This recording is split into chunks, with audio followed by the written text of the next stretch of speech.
Godfather II, or should I say Godmother II, as more befits Joni Lamb, in the Daystar fall of an empire and its values. And isn't Godfather II all about that lesson?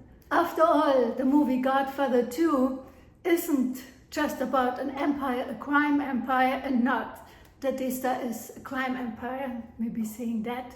A reason behind the empire, that they valued their family. Family values above all. And family was blood family, but also the lieutenants and the kind of empire underneath them.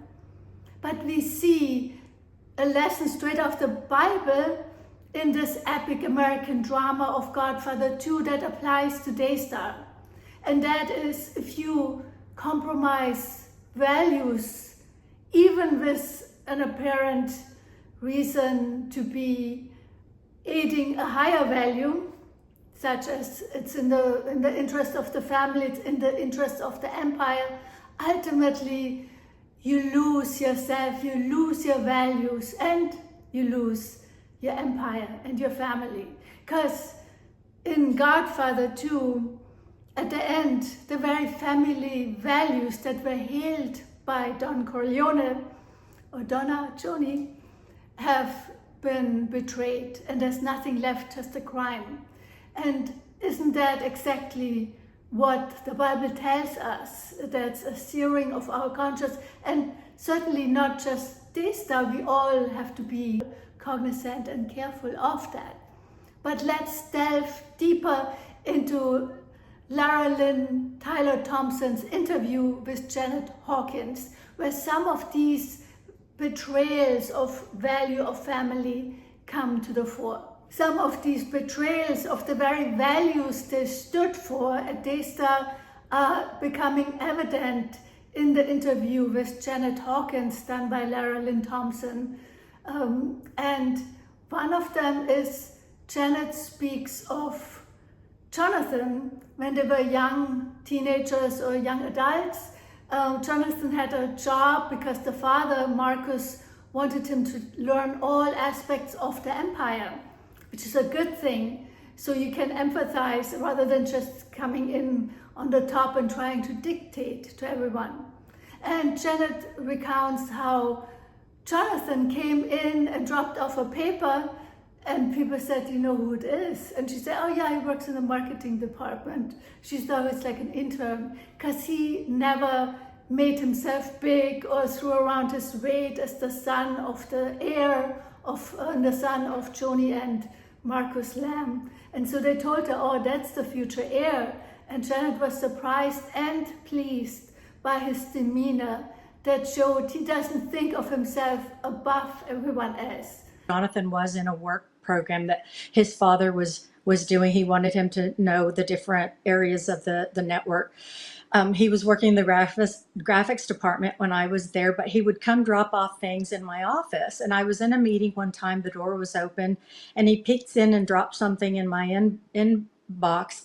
And somebody says, "You know who that is, right?"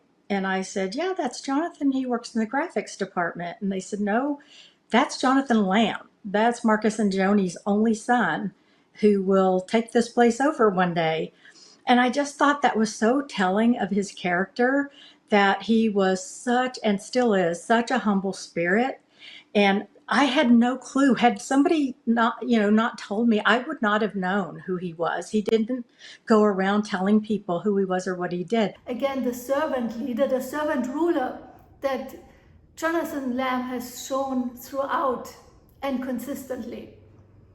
In contrast, Janet Hawkins speaks about Rachel, has made it very clear that she was one day supposed to rule, take over Daystar, even at a time when it was very clear that Marcus had bookmarked Jonathan and had clearly elected Jonathan as the heir. Rachel already put herself above. Rachel, she was a little feisty one. And she came in and, one day was talking about how I was going to work for her one day and she was going to run the network. And family values ruled high in the public perception of Daystar. that family values were something they went by as their standard, if you will, as their true north. But inside we already see the juggling of position and allowing someone who isn't supposed to be in the highest position, who's kind of an usurper of the highest position, to take over and to elbow out her brother. But it goes more deeper than that. It doesn't stop there. It's control. Of course, authority is something that's in the Bible, and we are told to honor authority, but the authority of a servant leader like Joni Lamb, while Joni exhibited throughout signs of being a tyrant leader, a ruler, while Marcus was alive, though, those impulses were held in check. Though Janet is telling us an interesting story, that Joni and Marcus had a secret sign between them when they were on air. If Joni didn't like something, she would touch his arm, a hand, and it was a sign, cut it out, stop now, because it didn't please Joni. There's no mention that it was the reverse as well, such as that if Marcus didn't like something about Joni, he would touch her. No, it was always one way, from her to him. Right at the front, sweetheart, that you and I are strong, and I think that our marriage is better today than it has ever been. And perhaps we don't know we cannot see behind the curtain, but perhaps that was one of the reasons Marcus stepped out of the marriage, because of the control issues. But of course, these are assumptions. But it's small red flags that might indicate something. Or he felt guilty, because after all, they had covered up this whole affair, and now he let her take control. Joni let control, because he had, in a sense, betrayed her. Marcus and I went through a challenge in our marriage, and I discovered that he was having an emotional relationship, if you will, with someone, and that it had turned into an improper relationship. See the little pieces of betrayal, family betrayal, that run throughout this fabric of Daystar are coming out to the fore. Then, of course, was the betrayal of the employees, telling the world that there was blackmail when that was not true. They're some of our most private moments, but there actually are 3 people who were not involved in what we're talking about today or affected by our marital challenge, they're now saying that unless Daystar pays them $7.5 million, that they're going to take our story that we just shared with you to the media. 2 days before you're going to file this lawsuit, you hear them go on their program, one, saying, you know, you weren't involved or even affected by their affair, and you've been going through trauma for 3 years, but also stating that you made this threat, you and the other 2, your coworkers, that you're going to take their story to the media if they don't pay $7.5 million.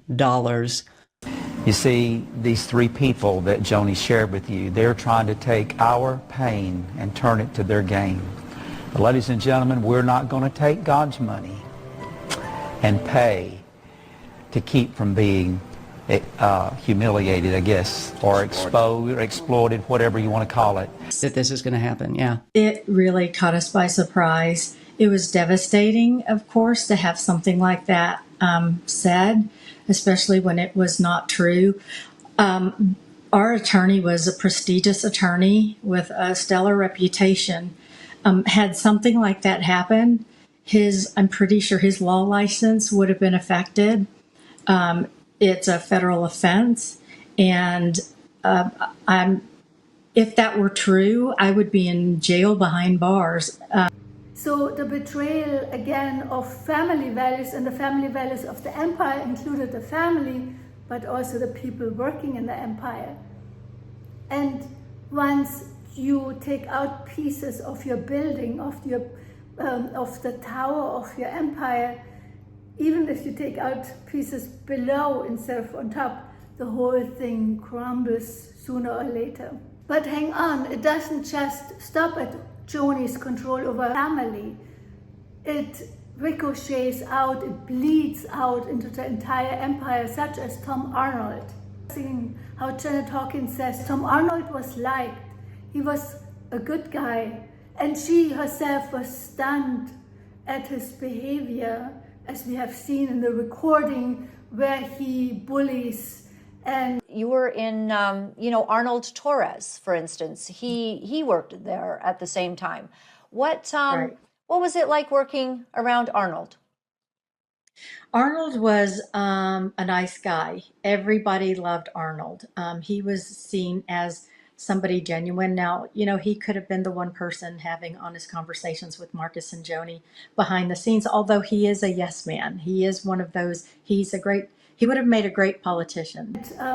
Relentlessly attacks Jonathan Lamb over an issue where Jonathan is clearly in the moral right. But Arnold's a very, very nice guy. And it's hard to hear him having those conversations with Jonathan, because that's not even the Arnold I know, never professionally in the workplace. So to hear him, belittling Jonathan in the way that he has done, first of all, is very disrespectful. And, Jonathan didn't answer to him. Jonathan answered to his mom. So Jonathan, in the way that Arnold was speaking to him, it would have been right for him to leave the room, because for us to have spoken to Marcus or Joni that way would have completely been disrespectful. And Joni herself would not have taken that conversation. So in the position that Jonathan was in as vice president, absolutely, he should have never been spoken to that way. So, and Arnold is not one to be, he shouldn't be one to be speaking out that way, because Arnold has some things that he should be concerned about as well. He knows some behavior that he took part in that is ungodly, immoral, and there were things that he did that was not things that are practiced in a Christian environment, I will say. I think is, what a horrible man to be speaking to Jonathan that way, to be participating with Joni and Jimmy Evans' assault, spiritual abuse against Jonathan. So my only context is that is one nasty man. Arnold, a person that, by Janet Hawkins' report, was well liked, a nice guy, he turns into a tyrant. See, when the control takes over, it becomes a company culture, if you will, that is tainted by Joni. It's like a poison that trickles down. It's interesting to me that not one of those, those two board members or the lawyer or Jimmy Evans could have at some point kind of gone, wait a flipping second. Exactly. This young man is talking about nothing but righteous ideas, judgment, biblical concepts, what the Bible has to say. And we are just dogging on him like a pack of wolves.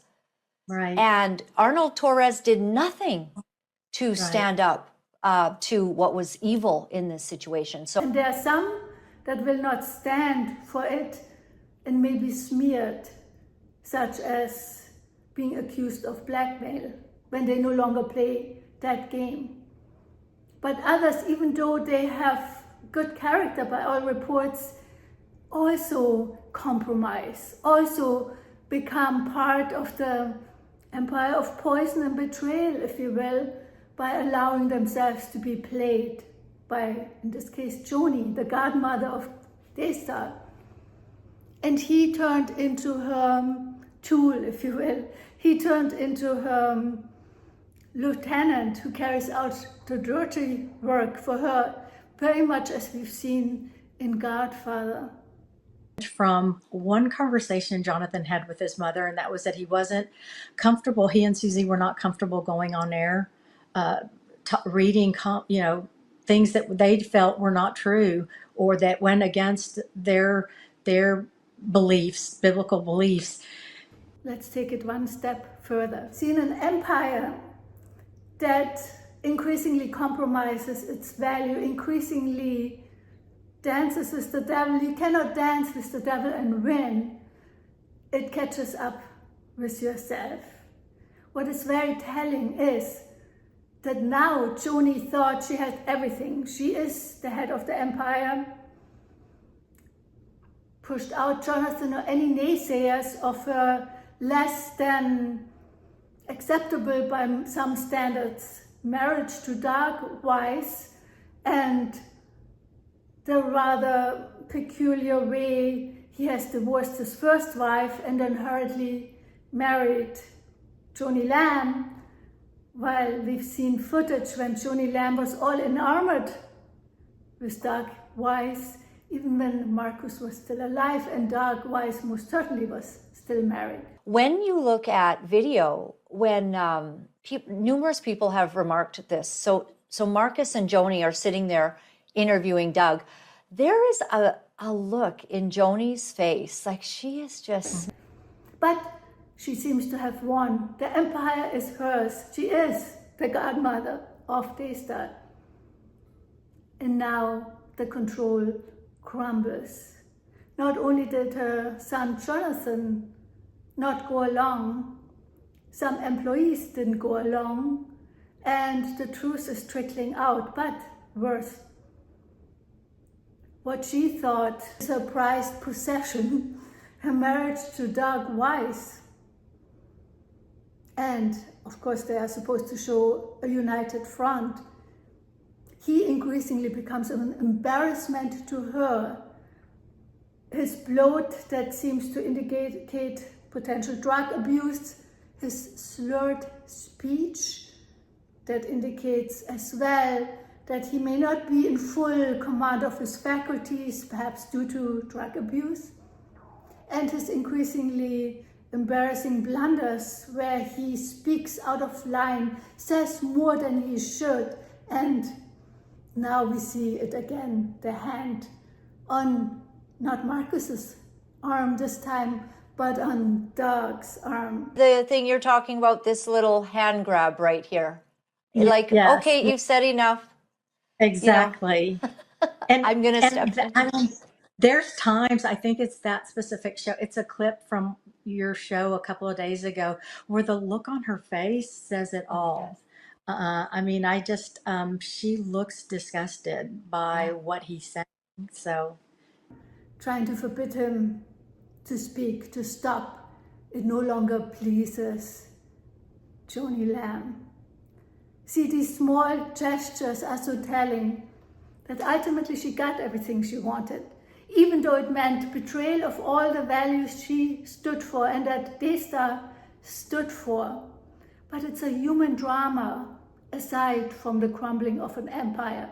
A human drama that is perhaps a better sermon than many sermons ever preached on Daystar, because we see how when we betray God's values and our values, in this case the family values, we cannot stop it. It becomes a Moloch, a monster of its own that eats the very people who created it.